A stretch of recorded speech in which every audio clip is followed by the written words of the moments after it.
दिखाई दिया। वो एक टक किसी चीज को देख रहा था। उस पेड़ के पीछे एक यक्षिणी थी। वो यक्षिणी धीरे धीरे कोरा के पास आने लगी। कोरा उसके वश में हो गया था, पर थेवन डर कर वहाँ से तुरंत भाग गया। फिर यक्षिणी जाने लगी और उस पर मोहित कोरा भी पीछे पीछे आने लगा। फिर एक जगह पर यक्षिणी ने उसे अपने पास बुलाया और यक्षिणी का दीवाना कोरा मृत्यु का भोजन बन गया। सुबह हो चुकी है और थेवन, जो कि वहाँ से भाग चुका था, वो नदी के पास गया और पानी वाणी पिया। नदी एक विशाल खाई में जाकर गिरती है। वो उस अनजान जंगल में रहने के लिए एक आसरा ढूंढने लगा। लंबी लंबी घास के बीच एक पुराने भवन का द्वार दिखाई दिया और थेवन सीधे अंदर घुस गया। घर काफी बड़ा और जीर्ण अवस्था में था। सामने ही रखी कुर्सी, जिसपे बैठने वाले का कुछ पता नहीं। जंगल में बने इस घर में आखिर कौन रहता होगा। हवेली में घूमते वक्त कुछ नारियल पड़े दिखे। थेवन उठाकर खाना शुरू कर दिया। उसे पता नहीं था पीछे से कोई देख रहा है। थेवन ने सफाई देते हुए कहा, भूख लगी थी तो उठा लिया, अब चलता हूँ। उस आदमी ने बताया, जो भी इस हवेली में आता है फिर वापस नहीं जा पाता। दोनों की बातचीत सुन हवेली के मालिक ने अंदर से पूछा, कौन है? संभवतः ये आदमी नौकर है। वो बोला, कोई यात्री है। फिर एक अधेड़ उम्र का व्यक्ति लाठी लेकर बाहर आया। उसने कहा, इतने दिनों बाद यहाँ अतिथि का आगमन शुभ है। नौकर ने उसे पान बनाकर खिलाया। थेवन ने सिर झुकाकर अपनी सारी कहानी कह सुनाई और बताया कि मैं गायन का काम करता था। उसने कहा, इधर देखो। थेवन ने देखा तो वह कोई रहस्यमयी और थोड़ा डरावना इंसान था। उसके कहने पर थेवन गायन करने लगा। गीत सुनकर हवेली मालिक तो प्रसन्न हो गया, मगर नौकर को ठीक ठाक ही लगा। मालिक ने उसे पास बुलाया और पात्र की जगह उसके ऊपर थूक कर कहा, एक तुच्छ रसोइया संगीत के बारे में क्या जाने। उसने कहा, तुम यहाँ रुक सकते हो और बदले में गायन सुना दिया करना। परंतु थेवन सिर्फ भोजन पा के वहाँ से जाना चाहता था। मालिक को ये अपना अनादर लगा। रसोइये ने कहा, जैसा कह रहे हैं वैसा करो। थेवन को मजबूरन प्रस्ताव स्वीकार करना पड़ा। दास होने की वजह से वह थोड़ा झिझक रहा था। व्यक्ति ने कहा, हम ये सब नहीं मानते। कोदमन पोट्टी की बात कोई भी अस्वीकार नहीं करता।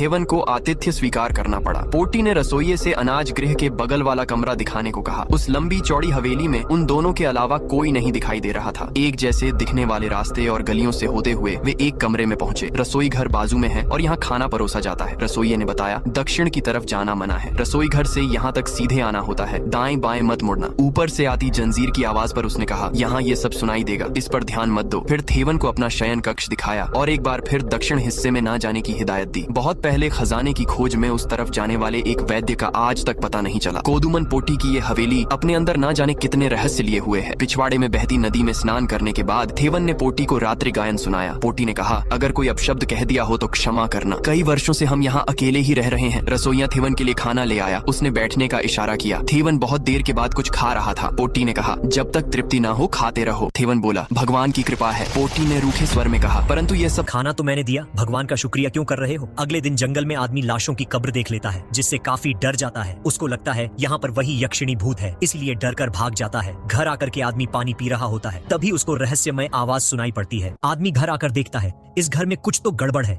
फिर वह रहस्यमयी कमरे की तरफ जाने लगता है। रहस्यमयी कमरे में एक अदृश्य शक्ति उसका पीछा कर रही होती है, जिससे घबराकर वह गिर जाता है। अदृश्य शक्ति उसकी तरफ लगातार बढ़ रही थी, जिसे डर कर वह यहाँ से भाग जाता है। अगले दिन आदमी उठता है। वह सुनता है कि घर में कोई अजीब सी आवाज आ रही है। बाहर जाकर जब वो देखता है तो हवेली का मालिक लूडो जैसा गेम खेल रहा होता है। मालिक पूछता है कि तुम इसे खेलना जानते हो? आदमी कहता है, हाँ, मैंने पहले इस खेल को खेला है। मालिक इसको गेम खेलने का ऑफर देता है और कहता है, बैठ जाओ, आओ खेलते हैं। गेम शुरू होने से पहले बताता है कि गेम खेलने के लिए तुम्हें इस पर कुछ लगाना होगा, जैसे धन, कीमती चीज या कोई वस्तु। आदमी कहता है, इन सब में मेरे पास तो कुछ भी नहीं है। फिर मालिक कहता है, तुम इस पर अपना समय लगा सकते हो। अगर तुम हारे तो जिंदगी भर यहाँ से नहीं जा सकते, और अगर तुम जीते तो यहाँ से जा सकते हो। जिससे आदमी डर के मना कर देता है। फिर मालिक उससे पासे मांगता है और चालाकी से पासे खेल पर गिराकर पहले चाल करवा देता है और कहता है, खेल का नियम है, शुरुआत हो गई तो खेलना ही पड़ता है। आदमी इसमें फंस जाता है। आदमी हवेली मालिक के जाल में फंस जाता है और डरते हुए लूडो जैसा गेम खेलने लगता है। धीरे धीरे गेम आगे बढ़ रहा था। आदमी मालिक से अच्छा खेल रहा था, लेकिन तभी मालिक बाजी मार लेता है और आदमी की सबसे मुख्य गोटी को काट देता है और फिर कहता है कि अगर 12 नंबर आ गया तो तुम इस गेम में हार जाओगे। जब मालिक चाल चलता है तो केवल 7 नंबर आते हैं, लेकिन अपने काले जादू से मालिक 1 नंबर वाले पासे को पलटकर 6 नंबर में बदल देता है और जोर जोर से हंसने लगता है। यह देखकर आदमी वहाँ से उठकर रसोई घर में चला जाता है और उस रसोइया के सामने मालिक की तारीफ करने लगता है, जिसे सुनकर रसोइया कहता है, जैसा तुम उसको समझते हो वह वैसा नहीं है। वो बहुत कपटी और झल्लाद किस्म का आदमी है। आदमी रसोइया से ऐसा कहने के लिए मना करता है। फिर दिखाया जाता है यह आदमी मालिक के पास बैठकर खाना खा रहा होता है। तभी मालिक उससे पूछता है कि तुम्हें रसोइया से कोई दिक्कत तो नहीं है, और उसने मेरे बारे में तुमसे कुछ बुरा तो नहीं कहा? नहीं, मुझे कोई दिक्कत नहीं, और उसने कुछ नहीं कहा। तभी वहाँ रसोइया कमरे में आ जाता है। मालिक उसे कुछ कहता है। रसोइया बदले में मालिक की बेइज्जती